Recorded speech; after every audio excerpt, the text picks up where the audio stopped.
with barnacles, mussels, all sorts of different organisms. Beta over time, barnacles, mussels, all sorts of different organisms, then it becomes. And then it becomes heavier and heavier, and at a certain point it then starts to sink.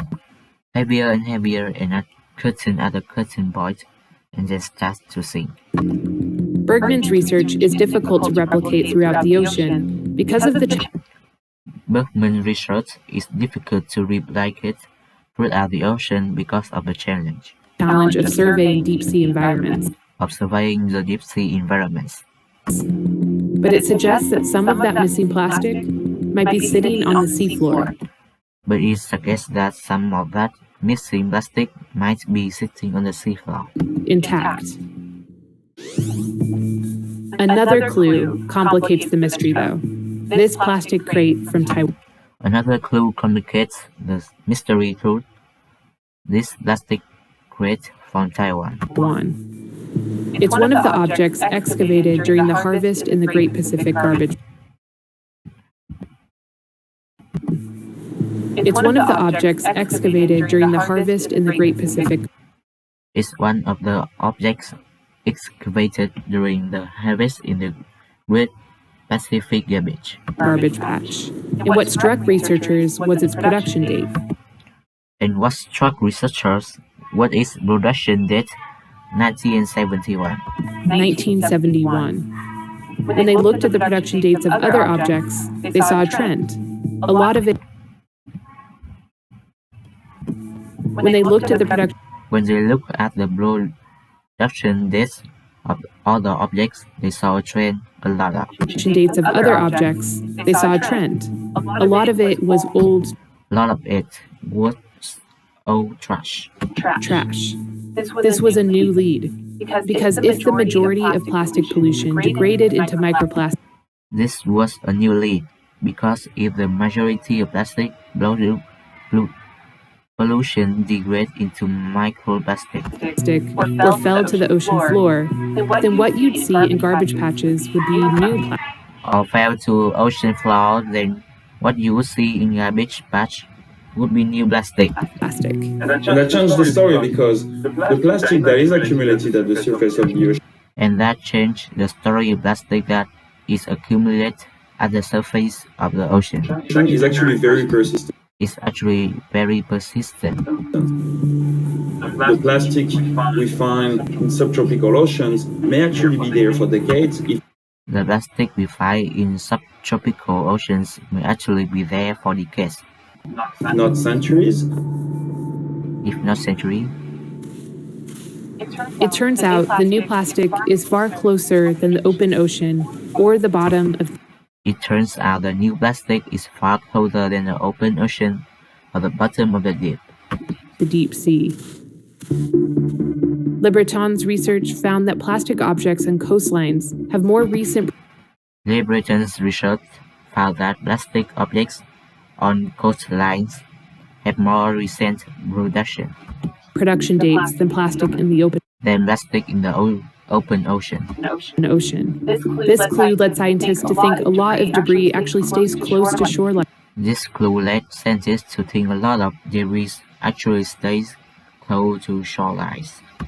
Around the world, hidden in plain sight. Some of that will end up in the middle of the ocean in garbage patch. Some of that will end up in the middle of the ocean and garbage patch. Actually, a lot of it stays fairly near shore and hops from beach to beach to beach. But actually, a lot of it stays fairly near shore and hop from beach to beach to beach. Eric Van Siebel is an oceanographer and is building an ocean model that. Eric Van Siebel is an oceanographer and is building an ocean model that predicts where are missing plastic ends. Where are missing plastic ends up. The completed model will be finished in 2022, but in the meantime, he and his. The complete model will be finished in 2022. In the meantime, he and his team published initial results to a. Initial results to a Twitter feed. Twitter feed. We use simulations of the ocean currents, and then we use simulations of the ocean We use simulation of the ocean currents and their bit-like weather models for the currents, and then we put in virtual plastic. We and then we put in virtual plastic. move that plastic with the ocean And then we move that plastic with the ocean flow. flow. At the same time, the plastic can fragment, it can degrade, organisms start At the same time, the plastic and fragment it can degrade. Organisms start growing on.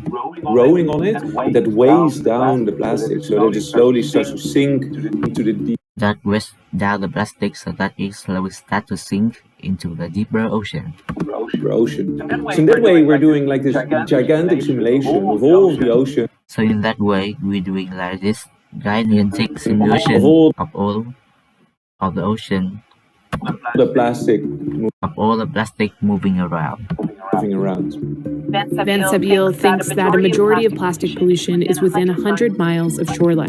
Van Sabeel thinks that a majority of plastic pollution is within 100 miles of shorelines, Continually getting washed back up on beaches, down coastlines, or up and down to the sea. Continually getting washed back up on beaches, continually getting washed back up on beaches, down coastlines, or up and down to the sea. down coastlines, or up and down to the sea floor. Plastic continuously goes back and forth between the coastline If the plastic continuously goes back and forth between the coastline and offshore, and offshore, that's a lot of rubbing and fragmenting and scraping over the there's a lot of rubbing and fragmenting and scrubbing over the sand. sand. This commotion helps explain the presence of microplastics in sediments and animal gut. This commotion helps explain the presence of microplastic in sediments and animal guts. It's two.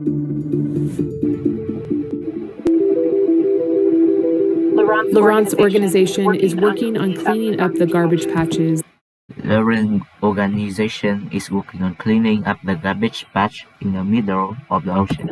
in the middle of the ocean. But that won't do much for the other 99% of our plastic. But that won't do much for the other 99% of our plastic. The microplastics becoming part of our food web The microplastic become part of our food web and geologic record. and geologic record. The larger debris sinking to the bottom of the The larger debris sinking to the bottom of the ocean.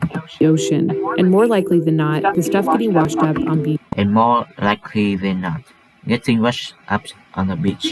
beaches. Like this one, where I recently visited, where I found a mix of micro and larger plastic. Like this one, where I can recently visit, where I found a mix of micro and larger plastics. But knowing where plastics end up can help us keep this plastic heap from But knowing where plastics end up can help us keep this plastic heap from growing. growing. These photos were taken by volunteers at an annual international coastal cleanup event. These photos were taken by volunteers at an annual international coastal cleanup event Organized by the Ocean Conservancy, organized by the Ocean Conservancy, where people volunteer to pick up plastic on the beaches near where people volunteer to pick up plastic on beaches near them. them. The most common objects they find are food wrappers, The most common objects they find are food wrappers, cigarette butts, cigarette butts, plastic bottle caps, plastic bottle caps, and plastic cups and plates. and plastic cups and plates. The easiest way to get plastic like this out of the ocean is to prevent it from The easiest way to get plastic like this out of the ocean is to prevent it from entering entering in the first in place. the first place. With better recycling programs, With better recycling programs we're producing and using less plastic altogether. of reducing and using less plastic altogether. There are nearly 400,000 miles of coastline around the world, not all of it accessible. There are nearly 400,000 miles of coastline or rather